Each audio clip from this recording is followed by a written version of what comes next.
কি কেমন দেখলেন? ভয় খেয়ে গেলেন তো? দেখলে এটাই সত্যি যে আসলে এরা খুবই ভয়ানক হতে পারে, কেননা এদের উচ্চতার কথা বলতে গেলে আপনি অবাক হয়ে যাবেন। আর এই ক্যাঙ্গারুগুলো সাধারণত কোথায় বসবাস করে এবং এরা কি খায় তাই জানতে চলেছেন আজকের ভিডিওতে। আপনি যদি ক্যাঙ্গারু সম্পর্কে অজানা থাকেন তাহলে আজকের ভিডিওটি দেখতে চলেছেন। আর এই সকল ক্যাঙ্গারু দেখতেও ভাগ্য লাগে, তাই আপনি এমনও ভাগ্যবান হতে চলেছেন বাসায় বসে সম্পূর্ণ ভিডিও উপভোগ করতে পারবেন।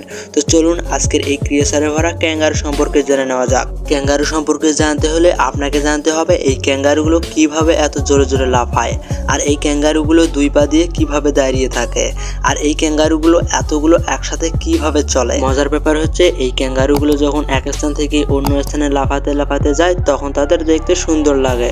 শুধু সৌন্দর্যের কথা বললেই হবে না, এদের ভয়ঙ্কর দিক কথা বললে আপনি অবাক হয়ে যাবেন। যখন তারা কোনো প্রাণীকে আকৃষ্ট করার জন্য দেখে তাদের সাথে ঝগড়া করার আগে তাদেরকে আগে টার্গেট করে নেয় যে আসলে ওই প্রাণীটার সাথে আমি পারবো কি না।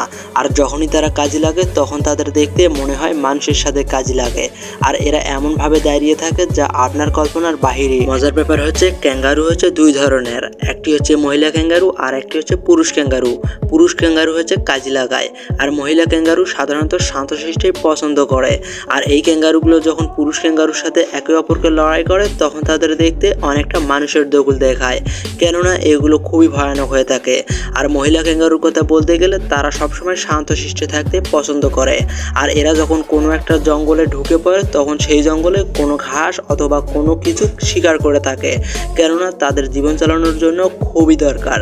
আর এই জীবন চালানোর জন্য তারা খুবই শান্তশিষ্ট এবং বিভিন্ন ধরনের ঘাস পাতা খেয়ে বেঁচে থাকে। আর এদের উচ্চতার কথা বলতে গেলে সাধারণত 10 থেকে 12 সেন্টিমিটার হতে পারে। আরও মজার ব্যাপার হচ্ছে এরা যখন ছোট থাকে তখন তাদের দেখতে অনেকটা সুন্দর দেখায়, কিন্তু বয়সের সাথে সাথে যখন তাদের পরিবর্তন আসে তখন তারা বুড়ো হয়ে যায় এবং এরা দেখতে অনেকটা উটের ডগল দেখায়। পরবর্তীতে এদের যখন বাচ্চা হয় এই বাচ্চাগুলো দেখতে অনেকটা সুন্দর দেখায়। আরও মজার ব্যাপার হচ্ছে এই ক্যাঙ্গারুগুলো সকালবেলা ঘুম থেকে উঠে তারা ব্যায়াম করে, কেননা তাদেরও একটা শরীর আছে। আর এই ক্যাঙ্গারুগুলো সাধারণত তার পেটের মধ্যেই বাচ্চা দেয়, আর এই বাচ্চাগুলো 2 থেকে 3টা পর্যন্ত হতে পারে। আর এদের পেটের মধ্যে এক ধরনের থলি আছে, এই থলিতেই ক্যাঙ্গারুর বাচ্চাগুলো সেখানেই থাকে। আর এই ক্যাঙ্গারুগুলো খুব সহজেই কোনো কিছু দেখলে সচেতন হয়ে যায়। কিন্তু ভয়ঙ্কর ব্যাপার হচ্ছে আমাদের দেশে অনেকেই প্রচলিত আছে যে ক্যাঙ্গারু সরাসরি ডিম থেকে বাচ্চা দেয়। আসলেই না, ক্যাঙ্গারু সাধারণত যৌন মিলনের ফলে এই বাচ্চাগুলো সরাসরি হয়। তারপর 5 থেকে 6 মাসের মধ্যে ক্যাঙ্গারু একেবারেই বাচ্চা দেয়। এই বাচ্চাগুলোর দামের কথা শুনলে আপনি চমকে যাবেন, কেননা এই বাচ্চাগুলো মিলিয়ন মিলিয়ন টাকা বিক্রি করে। পরবর্তীতে আমাদের সমাজে কিছু লোভী লোক এই ক্যাঙ্গারুগুলো জঙ্গল থেকে ধরে তাদের আন্ডারে নিয়ে যায় এবং সেখানেও তারা মিলিয়ন মিলিয়ন টাকা হাতিয়ে নিচ্ছে, কেননা এই লোভী লোকগুলো জঙ্গলের মধ্যে এই ক্যাঙ্গারুগুলোকে দেখতে সহ্য হয় না। আর এই ক্যাঙ্গারুগুলো যখনই খাবার খেতে যায় জঙ্গলে তখনই এই লোভী লোকগুলো ধরে এই জঙ্গলগুলোতে নিয়ে যায়। আর একের পর এক এই ক্যাঙ্গারুগুলো দেশ থেকে বিলুপ্ত হতে থাকে। এই ক্যাঙ্গারুগুলোর খাবারের কথা বলতে গেলে তারা সাধারণত ঘাস খায়। আর এদের উচ্চতার কথা বলতে গেলে 6 থেকে 7 সেন্টিমিটার হতে পারে, কেননা এরা যখন জঙ্গলের মধ্যে ঘাস খায় কিংবা অন্য কোনো কিছু খায় আর এরা যখন কোনো প্রাণীকে দেখে তখন তারা সাত করে সতর্ক হতে পারে। আর এদেরকে দেখানোর জন্য এমন দুটো চোখ, এই চোখগুলো মনে হয় চোখ নয়, সাধারণত দূরবীন হিসাবে কাজ করে। আর এরা এত দ্রুত গতিতে দৌড়ায় যা আপনার ধারণার বাহিরে। এরা এত চালাক যা আপনি জেনে অবাক হয়ে যাবেন।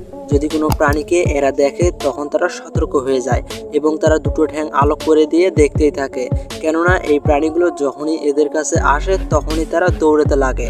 এমনকি মাতা ক্যাঙ্গারুগুলো তাদের বাচ্চাগুলো তাদের আন্ডারে নিয়ে যায়। এমনকি এই বুড়ো ক্যাঙ্গারুগুলো সাধারণত এই মাতৃ ক্যাঙ্গারুগুলোর সাথে একসাথে চলাফেরা করে। যখন তারা কোনো খাবার খায় তখনও তারা অবাক হয়ে যায়।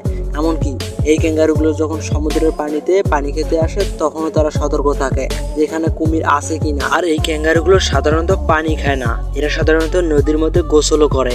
আর এরা যখন একে অপরকে গোসল করে তখন তাদের দেখতে অনেকটা সুন্দর লাগে। আর এরা যখন গোসল করে আসে একসাথে সবাই মিলে জমা হয় তখন তারা রোদের মধ্যে শুকাতে থাকে, কেননা এদের গাগুলো এতটাই ভারী এবং এতটাই পশমের তৈরি যা যে কোনো রোদে শুকাতে চায় না। আর এই ক্যাঙ্গারুগুলোর একটি বিশেষত দিক হচ্ছে এই ক্যাঙ্গারুগুলোর ভিতরে একটি ফুটো আছে, আর এই ফুটোগুলোর সাহায্যে এই বাচ্চাগুলোকে লুকিয়ে থাকতে পারে, কেননা এই বাচ্চাগুলো যখন কোনো প্রাণীকে দেখে তখনই এই বাচ্চাগুলো এই পেটের মধ্যে ঢুকে যায়। আর অন্য সকল প্রাণীকে ক্যাঙ্গারুগুলোকে ধরতে পারে না, কেননা এদের স্পিডের কথা বলতে গেলে আপনি শুনে অবাক হয়ে যাবেন। আর বন্ধুরা, এই ক্যাঙ্গারুগুলো আপনার কাছে কেমন লাগলো সেটা অবশ্যই কমেন্ট করে জানাবেন। আর ভিডিওটি ভালো লাগলে একটি লাইক করবেন, কেননা এ ধরনের ভিডিও তৈরি করতে আমাদেরকে অনেক স্ট্রাগল করতে হয়। তাই তোমরা আমাদের যদি চ্যানেলটাকে সাবস্ক্রাইব করে না থাকো তাহলে সাবস্ক্রাইব করে দাও। তো চলুন আজকের ভিডিও এখান থেকে শেষ করি।